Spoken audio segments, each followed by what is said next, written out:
तो आदेश सभी को, आदेश गुरु जी के चरणों में और सभी को आदेश प्रणाम करते हुए। तो दोस्तों आज का जो टॉपिक रहेगा वो बहुत ही विशेष रहेगा और जब भी वीडियो को देखें तो दोस्तों पूरा देखें, क्योंकि आज जो विशेष जानकारी है दोस्तों ये मैं अपनी तरफ से सभी तक पहुंचाने वाला हूं, तो ध्यान से सुने। तो वीडियो स्टार्ट करते हैं एक दोहे के साथ। गुरु मिलन को चालिए नर तज माया अभिमान, जू जू पग आगे रखे नर सो सो यज्ञ समान। तो दोस्तों आज की जो वीडियो है ये सिर्फ गुरु विशेष के लिए है कि जीवन में गुरु बनाना चाहिए या नहीं बनाना चाहिए। तो दोस्तों इसी पे थोड़ा सा अंधकार को हटाते हुए मैं आपको बताता चलूं कि 84 लाख योनियां हमारे वेद शास्त्रों में बताई गई है, जिसमें सिर्फ एक श्रेष्ठ योनि है जो है मानव मात्र की, इंसान की। और जो 83,99,999 जो योनियां हैं ये दोस्तों अपने भोगों को भोगने के लिए बनाई गई है, क्योंकि ये ना ही तो किसी की पूजा पाठ कर सकती है, ना ही किसी को गुरु बना सकती है और ना ही किसी को खिला सकती है। तो दोस्तों बताया है कि हमारे संत जनों ने, गुरुजनों ने हमें बताया कि माता पिता मिल जाएंगे लख 84 माएं, सतगुरु सेवा और बंदगी ये दोस्तों फिर मिलन की नाएं। तो यही एक मानव मात्र की जो योनि है दोस्तों, इसी में गुरु बनाना चाहिए। और गुरु बना के, गुरु बनाना किस उद्देश्य से चाहिए? क्योंकि गुरु पैसों के लिए नहीं दोस्तों, गुरु आध्यात्मिक ज्ञान के लिए। क्योंकि ये जो जन्म मरण का जो चक्कर है जिसे हम 84 का चक्कर बोलते हैं दोस्तों, ये सिर्फ गुरु ही काट सकता है, ना किसी देवी देवता और ना किसी ब्रह्मा विष्णु महेश। ये भी इतने सामर्थ्यवान नहीं है कि ये अपने आप को या किसी इनके पुजारी को समझ लो या भक्तों को कि जन्म मरण का चक्कर ये छुटा सके, क्योंकि जन्म मरण का चक्कर सिर्फ गुरु जी ही छुटा सकते हैं। तो साथियों इसीलिए बता रहा हूं कि गुरु जरूर बनाना चाहिए। और माता पिता तो हर योनि में मिलते हैं। जैसे अगर आप उदाहरण के तौर पे मैं आपको बताता चलूं कि अगर कोई कुतिया भी दोस्तों अगर बच्चों को जन्म देती है तो उसके 2 4 5 जो बच्चे होते हैं तो दोस्तों उनका लालन पालन वो भी करती है, और इधर हमारी माँ भी करती है। चिंता उस कुतिया को भी उतनी ही होती है जितनी हमारी माँ को होती है। हमारी माँ हम एक को पालने में दोस्तों बहुत ज्यादा हैरान रहती है कि कहीं मेरे बच्चे को जुकाम नहीं हो जाए, सर्दी नहीं हो जाए, तो डॉक्टरों के ले जाएगी, गर्म ठंडा पिलाएगी। आप गीले में रहती है, सूखे में हमें सुलाती है। और दोस्तों यही उसका जानवरों का हाल है कि अगर कोई पिल्ला, अगर कुतिया का बच्चा अगर कोई रोड पे जाता है तो दोस्तों अपने मुंह से उठा के और फिर रख देगी, और मुंह से सेफ्टी इतनी कि बिल्कुल भी दांत उसको नहीं लगे। और वही कुतिया अगर हमें काट ले तो दोस्तों पता नहीं क्या क्या विपदा खड़ी हो जाए। तो इसीलिए दोस्तों गुरु सिर्फ एक ही योनि में मिलता है, मात्र सिर्फ मानव योनि में। अब ब्रह्मा विष्णु महेश से कौन बड़ा, ये तीनों भी गुरु कीन, और 3 लोग के ये धनी, फिर गुरु आगे क्यों आदीन। तो दोस्तों गुरु के भाव कैसे हों, चेले के भाव कैसे हों। और आप ये भी बोलते हो कि बहुत से परिवार, बहुत सी फैमिली में ऐसी भी देखता हूं कि आप कहोगे कि उसमें कोई गुरु नहीं, कोई पूजा पाठ नहीं करते, दान दक्षिणा करते हैं और उनका फल उसको मिलता है। तो दोस्तों गुरु बिन दान देना भी व्यर्थ है। बताते हैं कि गुरु बिन माला फेरते, गुरु बिन देते दान, और गुरु बिन दोनों निष्फल हैं, ये पढ़ो चाहे वेद और पुराण। तो साथियों गुरु के भाव कैसे होने चाहिए? क्योंकि गुरु लोभी नहीं होना चाहिए और चेला भी लालची नहीं होना चाहिए। तो दोस्तों इससे पहले मैं आपको बता रहा था कि कोई दान नहीं देते फिर भी वो फैमिली मौज आनंद में रहती है। तो दोस्तों उनका दान देना भी व्यर्थ है, क्योंकि गुरु बिन अगर माला फेरते वो भी साथियों उसका लाभ भी हमें नहीं मिलेगा। तो बहुत से ऐसे परिवार हैं जो संपन्न हैं, बेटे हैं, पोते हैं, दोते हैं, बेटियां हैं, भाई बंद और यारा प्यारा रिश्तेदारा बहुत फैला हुआ है। लेकिन दोस्तों रोग ऐसा लगा मेरी तरह जैसे कोई फूल गया। अब डॉक्टर उसको कहेगा कि चुपड़ी रोटी मत खाना, पनीर की सब्जी मत खाना, दूध दही छाछ मत खाना, और सिंपल सादा रोटी और दाल और पालक। अब दोस्तों वो मोह माया उसके किस काम की है बताओ? कोई काम की नहीं, सब व्यर्थ है। तो दोस्तों इसी तरह से, और गुरु लोभी और चेला अगर लालची बन गया तो दोस्तों फिर भी ये नैया डूबेगी, ये नैया पार नहीं जा सकती। तो इसीलिए गुरु बनाए जान के और पानी पिए छान के। इसलिए तो हर युग में जो गुरु जो होते हैं दोस्तों, एक गुरु होता है। हर युग में गुरु सिर्फ एक ही होता है। लेकिन अब आप कहोगे कि एक गुरु होता है तो, लेकिन गुरु तो यहाँ पे लाखों करोड़ों गुरुओं की तो बाढ़ आई हुई है। तो दोस्तों आपकी बात मैं आपको समझाता चलूं कि गुरु एक ही होता है। जैसे चंद्रमा एक है, सूरज एक है, लेकिन अभी हम यहाँ पे या अपने घर पे दोस्तों कर करके देख लो, अगर 100 मटके आप जल के भर के देख लो, हर जल में चंद्रमा दिखेगा उसका प्रतिबिंब हर में दिखेगा। ऐसे ही सूर्य भी देखोगे तो हर मटके में सूर्य दिखेगा, चाहे 100 घड़े भर लो, 200 भर लो, 500 भर लो, 1000 भर लो, सब में उसका प्रतिबिंब दिखता है, क्योंकि चंद्रमा एक है, प्रतिबिंब सब में है।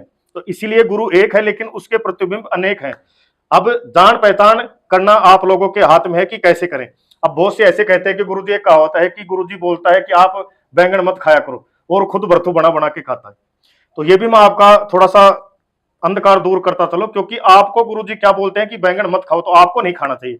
गुरु जो कहे वो करना चाहिए, और जो गुरु करे वो नहीं करना चाहिए। क्योंकि गुरु आजमाने के लिए हो सकता है बैंगन खा रहा हो कि इसके बैंगन खाने से देखता हूं कि इसके भाव कैसे होते हैं, क्योंकि मैंने इस चेले का बैंगन बंद किया है। तो दोस्तों गुरु किसी भी तरीके से आजमा सकता है, और गुरु धारण करके गुरु की जो बातें हैं उन पे मनन करना चाहिए, विचार करना चाहिए। और गुरु पैसों के लिए गुरु कभी भी नहीं बनाना चाहिए, क्योंकि पैसा पैसा गुरु बनाने से नहीं मिलेगा। अब थोड़ी सी ऐसी आ गई मुझे, किस लिए, क्योंकि पैसे और ये धन दौलत है। अगर दोस्तों आप सही मार्ग पे चलते हो, गुरु का ज्ञान अगर धारण कर लिया, तो दोस्तों ये तो आपको फ्री ऑफ कॉस्ट मिलेगा।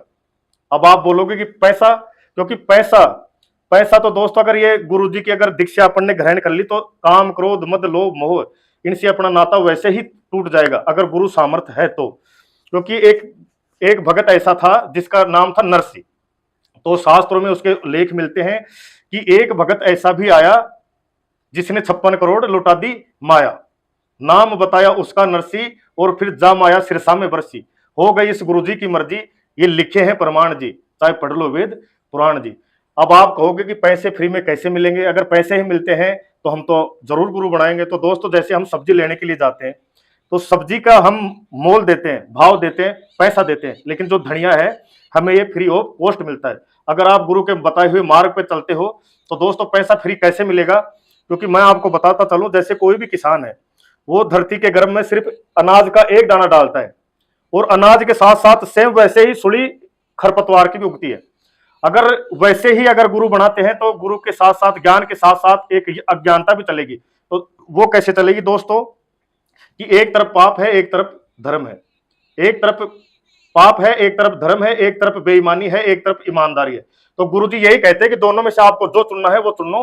बताया कि कर्म प्रधान बताएं कि कर्म के अनुसार लोगों को जो भी मिलता है फल कर्म के अनुसार मिलता है।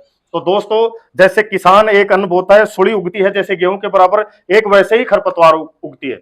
और अगर उसको किसानी का पूरा ज्ञान है तो वो उस खरपतवार को हटा देगा और अपने अपने गेहूं को बचा लेगा। नतीजा एक गेहूं के हजारों तो गेहूं मिलते हैं एक बाली में।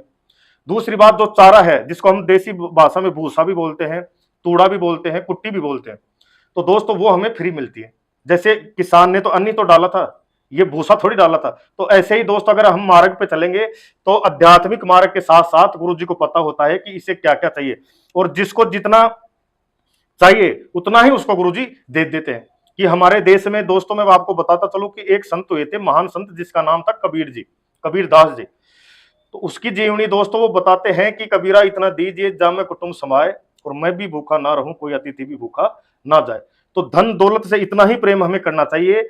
और प्रेम किससे करना चाहिए, गुरु के बताए हुए ज्ञान से प्रेम करना चाहिए, उनके संस्कारों को, और वो ही संस्कार हम अपने बच्चों को दे। अगर संस्कार अपने बच्चों के ठीक है तो दोस्तों वो जहां मर्जी उसको छोड़ दो, सोना जितना भी गारे में पड़ेगा, जितना भी आग में पड़ेगा, वो उतना ही निखर के उतरेगा। तो दोस्तों ऐसे ही अगर संस्कार हम अपने बच्चों को सही देंगे तो दोस्तों उतना ही निखार हमारे बच्चों में आएगा। वो जहां मर्जी उसको डाल दो, वो वहीं पे कमा के खा लेगा। और जिसको दोस्तों हकीकत का ज्ञान हो गया, वो इस लोभ को छोड़ के और गुरु की शरण में चला जाता है। दोस्तों अब कोई बुरा नहीं बनाया और दान पुण्य करते हैं तो दोस्तों ये व्यर्थ है, ये मैं बार बार बोलता हूं।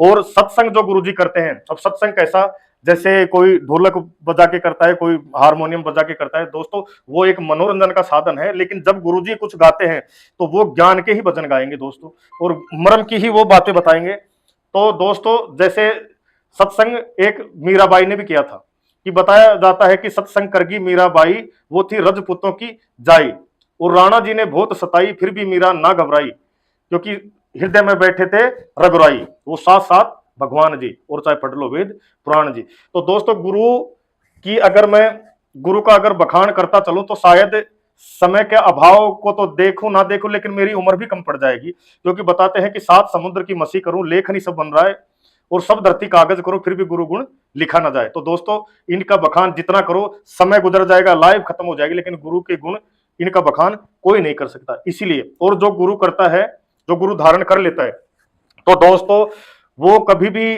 पितृ दोष के चक्कर में नहीं पड़ेगा। करी धरी ओपरी पुराई चौराया चौगानन नजर दर्द खिलाया हुआ पिलाया, उस पर कोई असर नहीं करता और कोई ग्रह बाड़ी भी उस पर लागू नहीं होती, क्योंकि गुरु ब्रह्मा विष्णु महेश ने भी बना रखे हैं और वो भी उनका ध्यान करते हैं दोस्तों। इसीलिए गुरु बनाना बहुत जरूरी है। और आज की वीडियो का मेरा मेन उद्देश्य दोस्तों यही था कि गुरु जरूर बनाना चाहिए, क्योंकि गुरु जीवन में अगर धारण है तो सजनों इस 84 लाख योनि से, इस जन्म मरण से हमारा पीछा छूट सकता है। तो इसी के साथ तो गुरु, इसलिए दोस्तों बार बार बोलता हूं कि गुरु बनाना चाहिए। और गुरु जैसे एक दोहा है कि गुरु हमारी आत्मा और हम गुरुओं की देह, रोम रोम में रम रहे जो बादल में मेघ। जैसे दोस्तों हनुमान जी ने राम जी को अपने रोम रोम में सम्माहित कर रखा था, इसी तरह से गुरु के ज्ञान को हमें रोम रोम में हमारी अंतर आत्मा में उतारना पड़ेगा दोस्तों। और अगर हम ये कसम खा लें कि अगर पूरी लाइफ में एक दो बंदों को भी अगर सही मार्ग दिखा देते हैं, सही ज्ञान सुना देते हैं, सही उसको समझा देते हैं, अगर वो बंदा गुरु बनाता है तो दोस्तों जैसे 1000 गौवों को कटने से बचाने का पुण्य हमारे खाते में दोस्तों जुड़ जाएगा। और जिसने गुरु बनाया, जैसे भक्त प्रहलाद ने बनाया, ध्रुव भक्त ने बनाया, मीराबाई ने बनाया, रविदास जी ने बनाया, और जो बहुत ही ऐसे ऐसे भक्त हैं जिन्होंने दोस्तों गुरु बना के, जैसे धन्ना भक्त ने बनाया, तो दोस्तों इन्होंने अपना इतिहास रचा है। और इनके वेदों पुराणे में वेद पुराण होते हैं दोस्तों, इनमें इनकी चर्चा होती है। और जो भी गुरुजन कैसे भी हो, इनकी ही जीवनी से हमें प्रेरित करके और दोस्तों समझाते हैं। तो इसीलिए बार बार कहने का उद्देश्य यही है कि गुरु जरूर बनाना चाहिए दोस्तों। तो आज का टॉपिक बस यहीं पे खत्म करूंगा। जय श्री नाथ जी की।